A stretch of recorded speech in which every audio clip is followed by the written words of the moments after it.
I was 15 at the time. It was December of 2017, and the new Star Wars movie was coming out.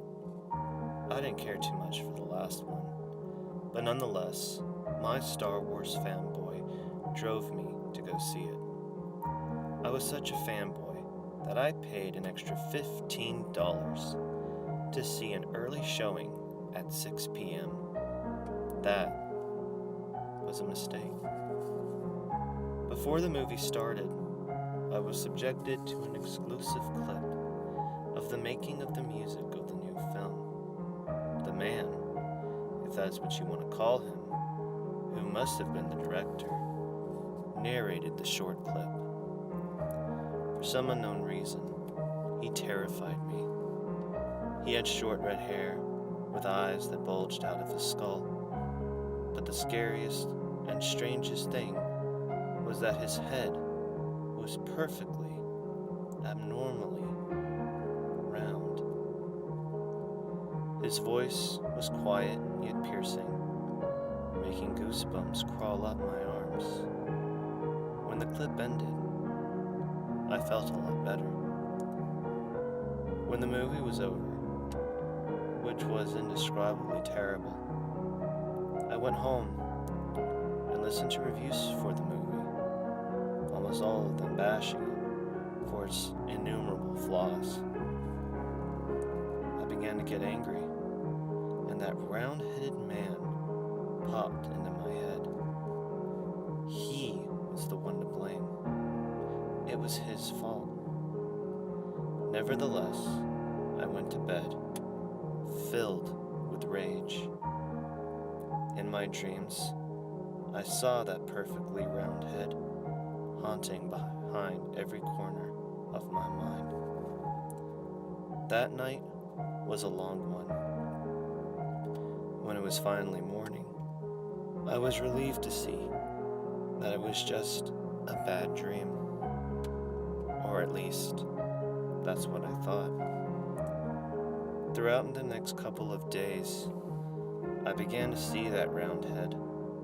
Not in plain sight, of course, just glimpses around corners, in the darkness of my bedroom, at the end of my hallways. But it didn't take long until the round head came out into the open. It would just stare at me with unblinking eyes. Over time, it started laughing a high-pitched scream at me. You might be wondering why I didn't take action to get rid of this phantasm. The reason why was I merely thought that my consciousness was combining dreams with reality, and maybe I just needed some extra sleep. But the day that I knew I was wrong was when it spoke to me. It began with questions. Why don't you like me, Jimmy? Did you not like my movie? They were harmless enough, but little did I know how sinister they would soon become. You're worthless, Jimmy. You just hate women. You're a sexist man baby. Come over here, and I'll show you what pain really is. I was terrified.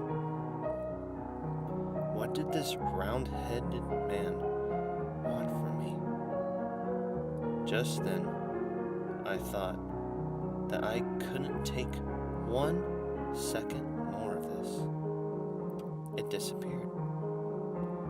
It was then that I told myself that it had just been my mind playing tricks on me. And for months, it was gone. At least, that's what I thought, until yesterday. My parents were going out to dinner for their anniversary. Staying home, my parents let me order pizza for my supper. They had been gone for about 45 minutes when my doorbell rang. I could already imagine the nice, gooey cheese and delicious fresh pepperoni inside of my mouth. rushed to grab the $20 my parents had left for me on the counter and ran to the door. When I opened it, I froze, unable to process what I was seeing. A man stood there with a pizza in his right hand. His left hand held the decapitated head of a young teen whom I suppose worked as a pizza delivery man, because the guy holding both had that same round head. "Hello, Jimmy," he said. The next thing I knew, I had blacked out. I woke up in a small white room, and I don't know where I am, but I'm writing this story down so that someone out there will know. Please, help me. I don't know what's going to happen to me, but all I know is that it's all because of that man with the round head.